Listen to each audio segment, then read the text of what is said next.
Let's get to those Wimbledon draws. Starting out with the gentlemen, the big story entering was the seeding. Roger Federer leapfrogging Rafael Nadal to that #2 seed. So the big question, where would Rafa end up? Well, he is on Roger Federer's side, somewhat negating that seed change, Chanda. Yeah, I think the biggest reason to want to be seeded 2 as opposed to 3 is that he would have been guaranteed not to play Novak Djokovic until the final. So under this scenario where Nadal is in the draw, he won't play Djokovic until the finals if he gets there. And I would imagine Djokovic prefers that as well.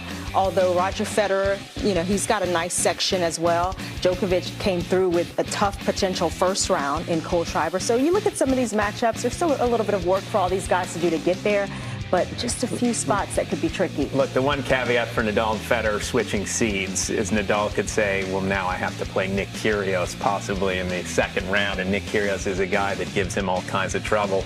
And Federer trouble. He's a guy that when he plays the top players is unbelievable. And so, he could have that argument. Well, that could have happened no matter what, though. Exactly. That's just the luck of the draw. Yeah, but I don't know if the name would have been pulled out at the same time had those seeds been reversed. Who knows? It's maybe the karma of the universe or something. Yeah. But. All right. So you mentioned that. Let's talk about that. Rafa's quarter is not an easy quarter. His potential road is difficult, and that match, second round, potential against Nick Kyrgios, a guy who we lost to earlier this year in Acapulco, and somebody that just Nick gets up for. I mean, he said before that tournament, I saw Rafa was going to be there, potentially second round. I was going to win that first round match. Yeah, there's a bit of tension between those two. I think since Kyrgios upset him at Wimbledon some years ago, and certainly their last match in Acapulco, you consider how contentious that was. I mean, Kyrgios went to the underhanded serve. It looked like he was going to retire at one point, like he couldn't continue. And then he goes on and does this and wins the match.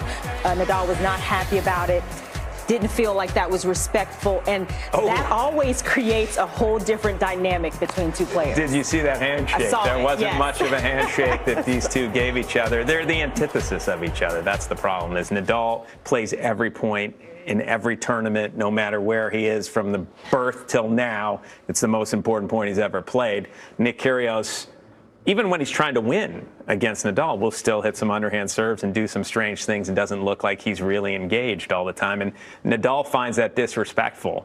I'm actually a little bit in Nadal's camp on that side of things, but I like having different personalities for us to talk about and for tennis fans to see and decide which camp you're in. The biggest loser of all this could be Jordan Thompson, who faces Kyrgios in the first round. You know he's going to get up for that match because the potential of Rafa looms. Yeah, I mean, look, you can't look past that necessarily. Thompson's been playing some good tennis, just lost today in a semifinal.